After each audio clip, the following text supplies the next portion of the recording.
this matters here. Chelsea's visit eagerly anticipated. Legia chasing the dream of a first major European trophy. Chelsea know this competition. They're expected to win, a pressure to perform. Something they dealt with very well so far in the Conference League. But Legia, as Aston Villa discovered last season, not to be underestimated, particularly with this vociferous crowd behind them. Again, numbers forward here for Legia. It had to be blocked, and then it was Luquinhas who looked to try and place it, but in truth was way off target. The chance actually ended up being a free header as it comes across. Oyedele looking for Morishita and found him as well. Might this be a big moment? Morishita tried to bend one, and he had Kasper Hodina in the box as well. Achampong, Shrewsbury Hall. Quickly have it back again here with Achampong. Good ball to Cole Palmer, who looked to try and bend one. And then Shrewsbury Hall. And pushed wide, a fantastic save that by Tobias.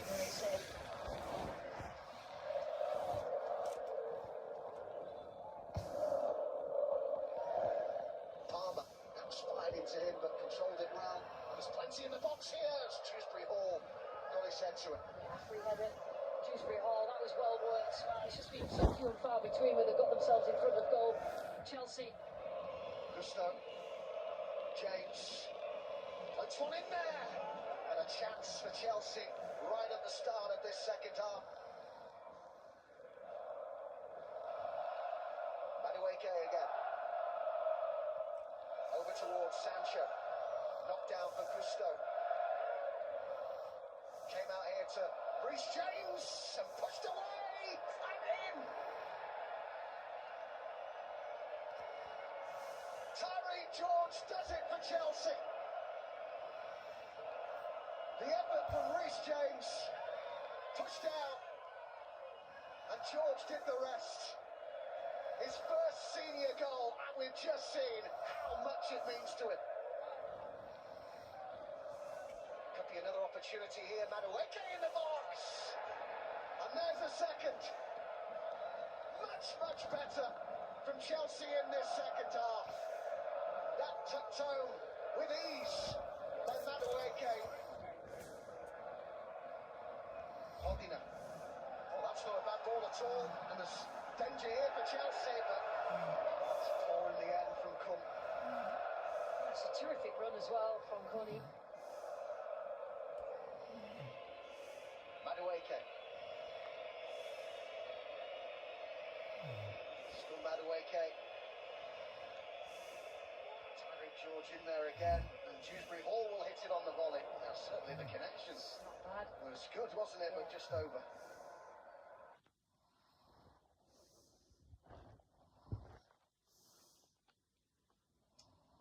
Is it a goal scoring opportunity? You better believe it. If he doesn't make it, he's through. So, but I know there's players coming in sort of too far wide of each other for him. It's basically one touch and he's in on our keeper. So, it's a red for me, mate. It was rash. I'd rather take the free kick than take a goal, and it's proved that it was the right thing to do. Because look where we're sitting here now and what we're talking about. So, aye, red for me, mates. Short, sharp, simple. Yes. Are we, Alex, are we completely 100% blaming Proper, or is it one of these ones where he's about to be through in goal, Proper knows he's not quick enough to turn and get him? Is it what you would expect a defender to do, or should he just let him go? I mean, there's two tackles in that instance. There's the old Balogun makes the tackle and he misses the ball. I think Proper was get there. I'd want a defender. I know probably Proper taking a long back as Kennison came on. Getting hunted by a lot of Rangers pages. I want him to take that tackle. I want him to take the man down. Same as that early on. He's still made the best game in the booking, but the fact that then he's not having to rely on the goalkeeper to make a save. He's took it down, got the red card. As soon as I said it was a red, but it's a tackle he has to make. He's got no choice. Any defender's making that challenge. We can be sitting here saying Dessers is sent off for making that challenge. He has to make it. His last man is clean through. if he doesn't take him down, he's going to score, regardless of who's in net. He's going to score from that angle, and I think he's done the right thing taking him down. Connor, it's the only thing Proper can do. He is getting slated to hell on whatever social media you want to check. He's getting battered left, right, and centre. Yeah, and I think it's maybe a bit harsh on him. These things happen in football. I don't think there's plenty of other reasons to criticise Robin Cropper this season than tonight. Tonight, I think it's just unlucky, and I don't think he deserves the pile on off the back of tonight. Oh, I was on mute.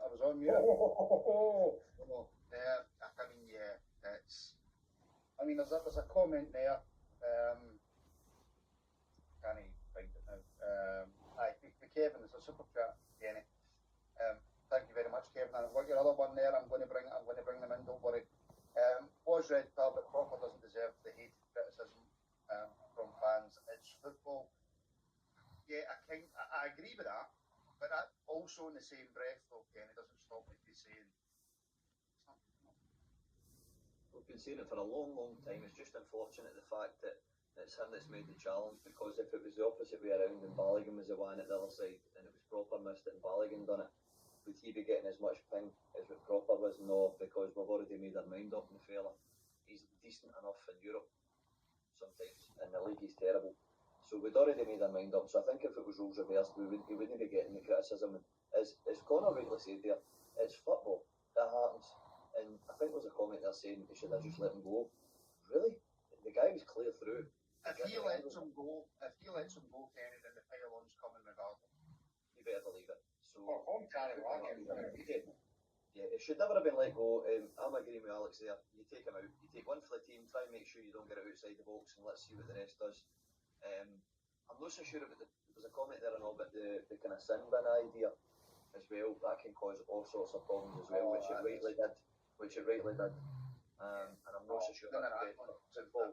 It would be a riot. It would be an absolute riot. But anyway, The only thing that gave me a chuckle about that is that they were touting the sin bin being a blue card, and I would just love to have seen a Celtic player get a blue card at Parkhead. That would be interesting. Right. Let's hear from the manager then.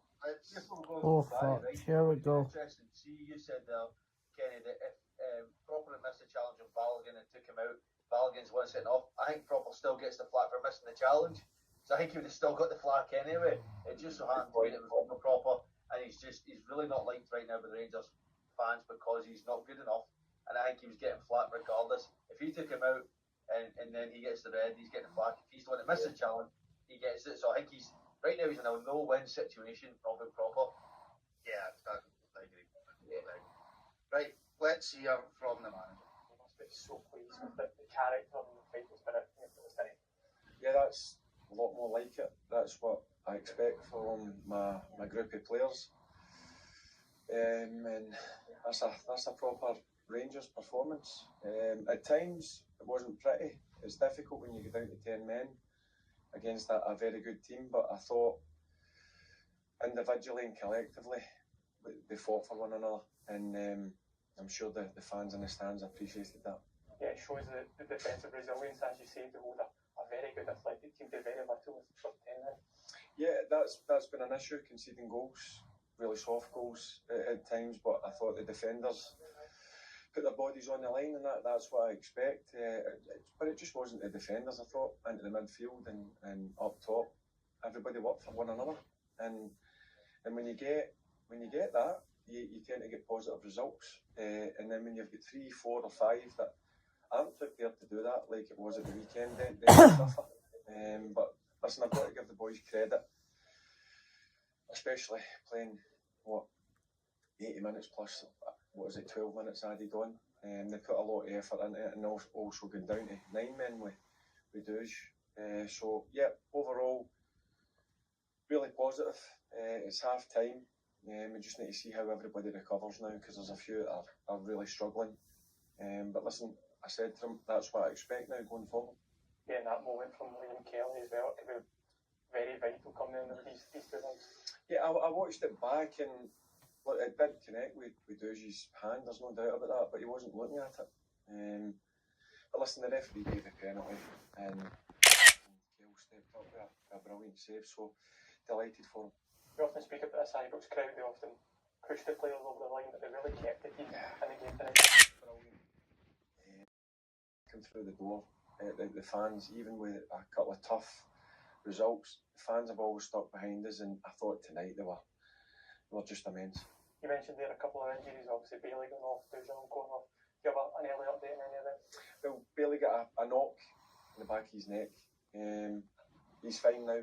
He's sitting, talking, and going on about his teammates. And Duge, listen, we just need to wait and see with Duge. He'll go for a scan tomorrow morning.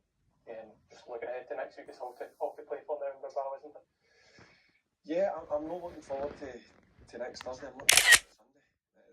That's now my concern, and seeing how many bodies I've got to travel.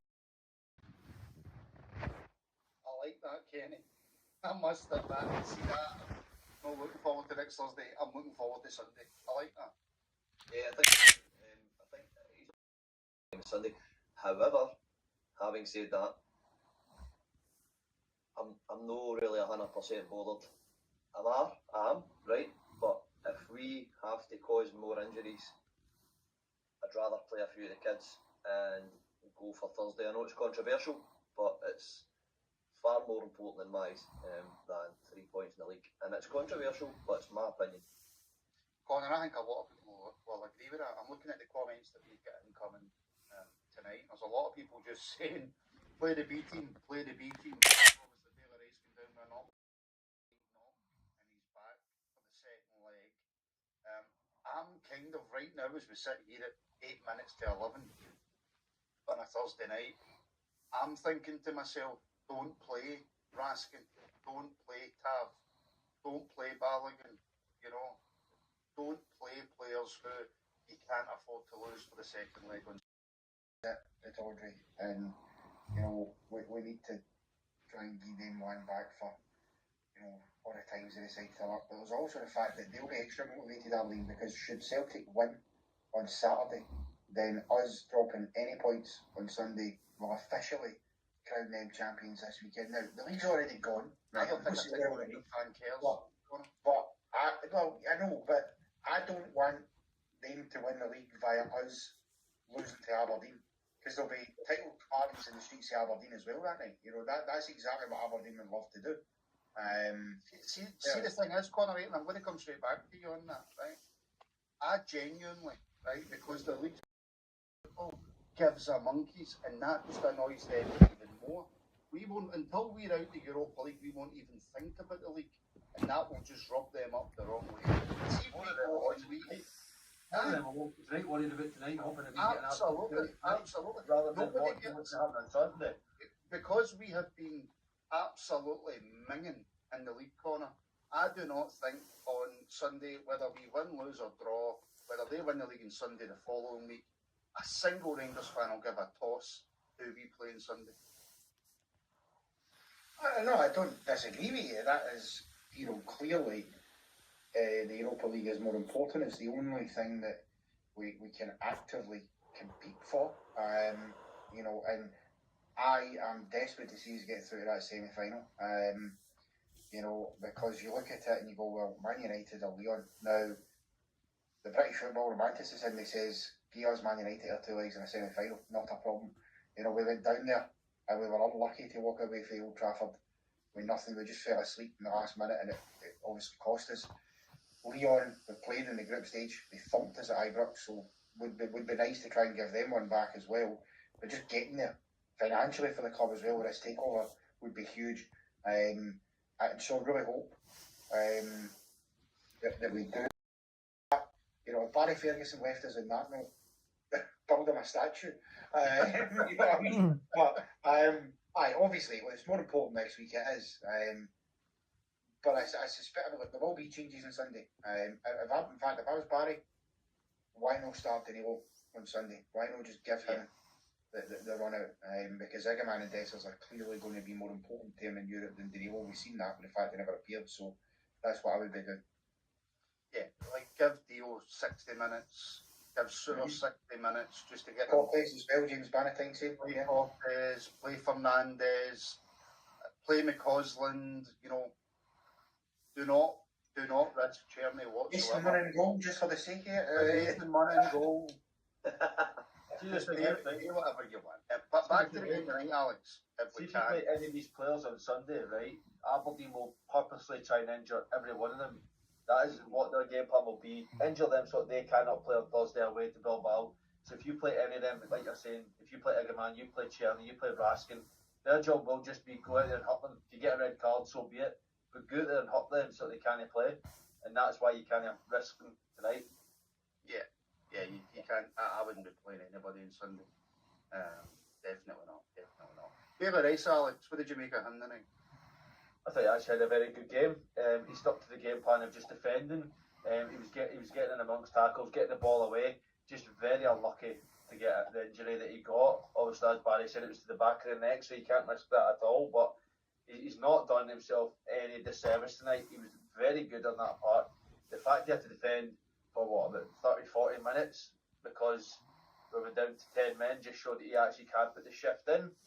And I think that he's obviously one to be watched for the future. Is Bailey Rice, if he's up and he's talking about, he will be out for a few games, but hopefully we get to see him again before the end of the season the way Barry's talking. But for me, I thought he had a great game against a very difficult opponent in Bilbao. 100%, Kenny. And the thing is, it's probably even more difficult to judge the performances of Bailey Rice because we went down to 10 men so early. That totally changes the whole way that he has to approach and play the game. But I thought he adapted really well, and Hadji as well. I thought defensively tonight, I thought Hadji was outstanding. We always seem to make the very big mistake of when a midfield player or a central or a defensive midfield player comes through the academy, we seem to compare them to Barry Ferguson. You've got a very easy thing to say about that. Barry walked into a team full of superstars that were winning everything, and Bailey Rice is coming in and out of a team we've got full of hills and valley moments. And I thought tonight his calmness in the ball, his intelligence, some of the passing, the weighted passing, but throwing his body into the game was a lot more mature than I've seen him for a wee while. And I'll be honest, I'm not going to kid on, I saw it in the team sheet and went, really? For the profile of game we had, and I was pleasantly surprised. So I'm very chuffed for the boy. I'm not chuffed he got one in the cheek and that wee shite got away with it, pardon my French, but fair enough. But I thought he didn't do himself any harm for what we've all been screaming on this pod, that he maybe gets a little bit more of a chance. Hey, well, we don't usually do this, but I think he deserves it, right? So let's hear the Liam Kelly. Liam had a bit of everything, dramatic night, but something to take into the second leg. How would you sum it all up? Half time, I thought we start off with. Actually didn't have a lot to do in the game, thanks to the efforts. Just a like proper grind Rangers performance. So it was only half time, don't get anything at all for tonight, but the support in the stadium was incredible. Helped us get over the line, a 0-0 draw. Obviously, I'm aware it's half time, so